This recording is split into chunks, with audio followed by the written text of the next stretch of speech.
Hello, I'm Natali from Data and AI team, and today I would like to demonstrate a video that, that will walk you through a real-time stock market analytics built entirely on Azure. The process begins with an Azure function where I have written a Python script that generates simulated stock market data every second. This data, formatted in JSON, is sent directly to Azure Event Hub, a highly scalable data streaming platform that captures and buffers real time events.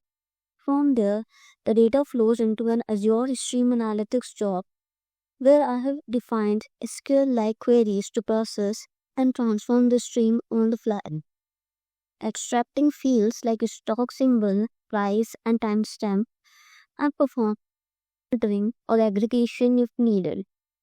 The final output is Power BI, where I have sent up a real time dashboard that updates live with each incoming data point.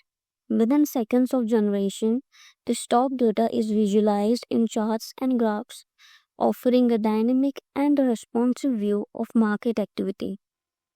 This architecture showcases the power of Azure's serverless and streaming services working together to enable low latency analytics. While this demo focuses on stock data, the same setup can be applied to IoT sensor monitoring, application logging, or any real time event driven scenario. If you are interested in building something similar or want to explore the code behind it, thank you.